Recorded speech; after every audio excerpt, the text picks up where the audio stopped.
Well, my first memory and impression of Angela would be when we did the IKEA Midnight Madness together with some of our other friends. My first impression of Angela was in grade 5 in Alex Mir. She was the new girl coming into the class in September. It's probably when we went on a trip to Montreal with Andrew and Hoi Yi, and we were walking around some bridge and I tried to throw her off the bridge. I remember the first day she came to our house and she was wearing, she had like these bangs that were cut like this. We actually lined up outside of IKEA. We were camped there overnight to score that free pulling chair, which I actually sit on a daily basis. So thank you, Angela, and thank you, IKEA, for that. I'm sorry, Angela, but you are cheap. But she's very conservative with how she spends money, and she's a hard worker. She's a good friend, loves to hang out and play and do stuff. And she had this floral poofy shirt sleeve. What I remember of Angela when we were younger was just going to barbecues and just being kids at like grandma's house. My first impression of Ian would be just one word: wrestling. Oh, he was a jerk. He seemed pretty quiet. We just spent a lot of time eating. Why wrestling? I have no idea, but I think it's because of the friends that he was hanging out with at Campbell. They were into wrestling, and I kind of assumed that he's into wrestling as well. Sorry, Ian, if you're not into wrestling. Basically tormented me as a child. We had fights all the time, and he was very caring, but yet tormented me all at the same time. He's so cheap. He's a very nice person, kind of cheap, but at the same time, he's always there for help. I remember hearing stories of when people text message him, he wouldn't reply on his phone. He would run to the computer at York just to reply on the Rogers website. I would say definitely Angela, just because of her ways and how she can twist people's arms into doing things that she wants to do. I would say Angela. I think she gets things done.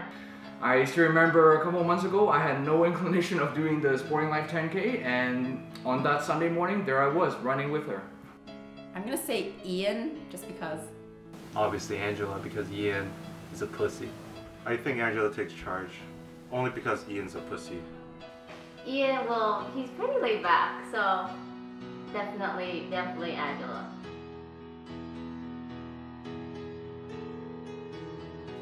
Angela. Only because I've been shopping with her once, and we went outlet shopping on my birthday, and she came out with heaps of bags on top of me, and I think Ian had one item, maybe two, and she had two fistfuls. I'm not too sure about Ian's spendings, but Angela does like to go shopping a lot, so I'll say Angela. I think Angela spends more because if you've ever been to Ian's place, you know, like, it's so empty. Definitely not Angela. Just because of her ways, and I would say Ian spends more in comparison. I would say Angela because she has been into zombies and ghosts and mummies and all that stuff since she was a kid, so I'm pretty sure she knows how to protect herself from, you know, zombies. That will have to be Angela, just because her and I are movie buddies, especially horror films. We would watch films like Saw, the 28 Days Later series. You know, we're very well trained in how to handle apocalyptic situations, and I think Angela will have a good handle of that when it does happen. I want to say Ian would survive an apocalypse because he has the behaviors of a rat. He's very good at hiding stuff and scavenging for them later to find food, and he's very good at hiding. Because when we were kids, he When we played hide and seek, he won almost every time.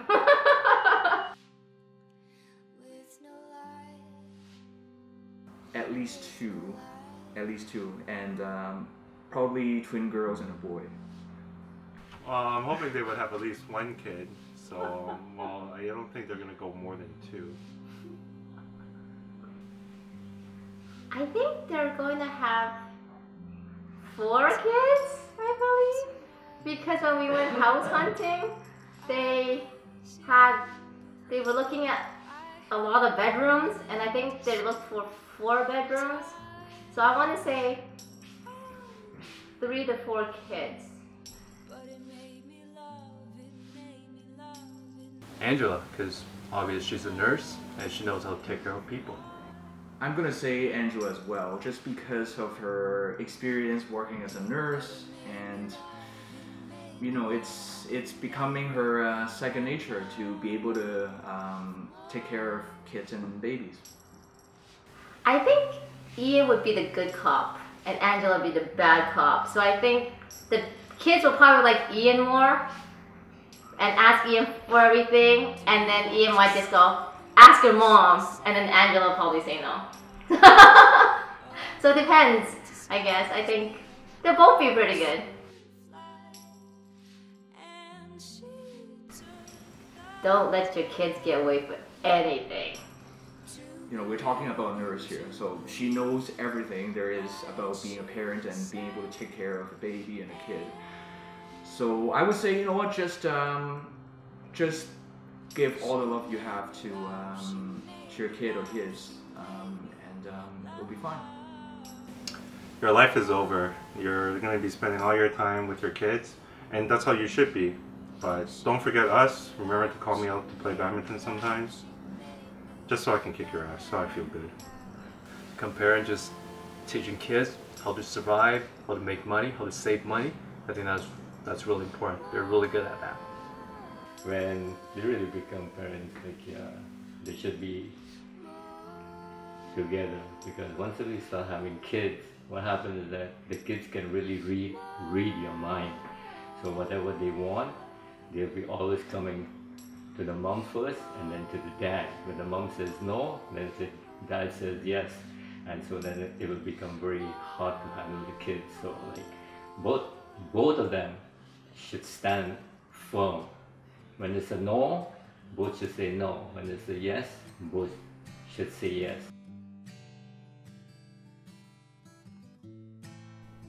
They'll be old, they'll have their 4 kids, they'll be bickering about coupley, husband-wife stuff. Hopefully they'll be having fun still. In 20 years, well, hopefully they will still be in town, not in the middle of nowhere where it's impossible for people to visit. Probably in a suburb with their twin girls and 1 boy, with their kids, having a great time as a family.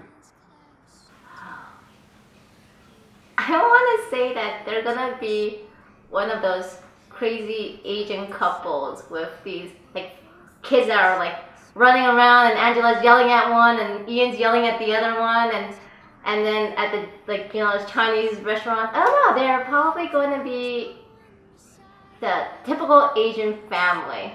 Nice house, 4 kids, 3 cars, and in the best private school or something, sending the kids to a good private school and making them play piano or something, or one of the instruments.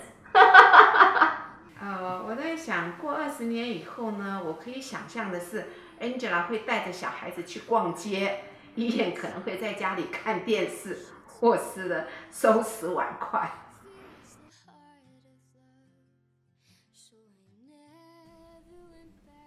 Oh.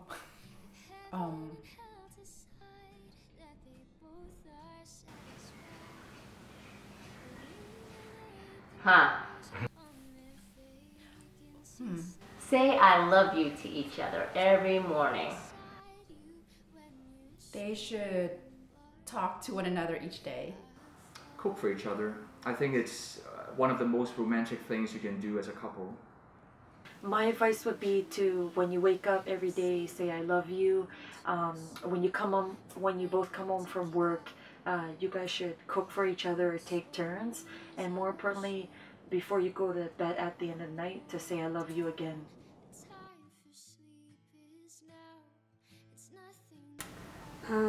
They should try to go on a small trip if possible.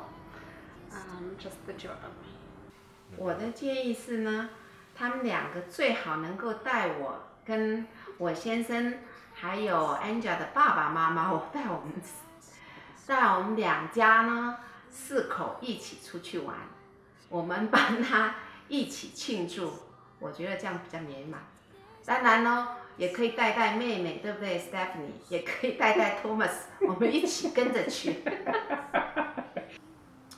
Well, I think they need to invite their friends, myself included. You know how often I'm excluded from these social events. So, yes, invite all your friends and maybe have another big banquet again for your 1-year anniversary.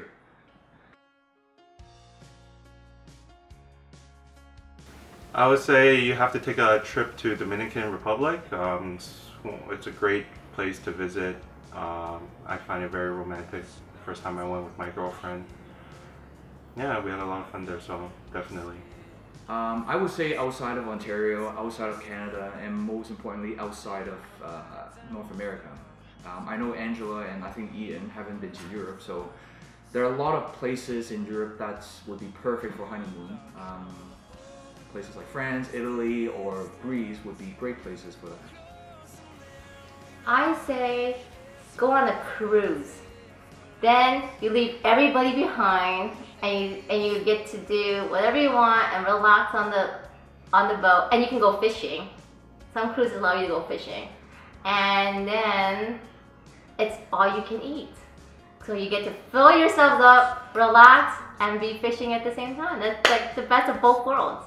I would say Paris. It's a really nice and romantic city, so they should visit if they have a chance.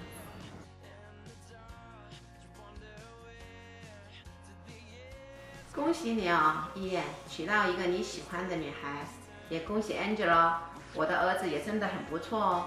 希望你们能够叫做什么，永结同心。青春永驻，而且儿孙满堂，一路顺风，事事如意，好吗？谢谢，记得回来看我们啊。Wish you all the best and have a good, long, happy married life. Thank you. I wish them all the best in everything. I want to say congratulations. I never thought I would see the day Ian would get married because I always thought you were gay. Sorry. I mean, you're so gay with Jeff. I don't know what to say. But congratulations again. I hope you guys have a happy life together and all the best. 我祝你百年好合，永結同心。 Congratulations on getting married, and I'm really happy that you guys found each other after I don't know how many years, my goodness. But I think you guys will be great, and you guys are very cute together, and I wish you guys all the best in the future. Be honest with each other, keep the communication going, and try to love each other more and more every day. And congratulations again on your wedding, and I look forward to the celebrations again in 1 year's time, or when you have your baby, your newest member to your family. Congratulations. Give your heart and soul to me, and life will always be la vie.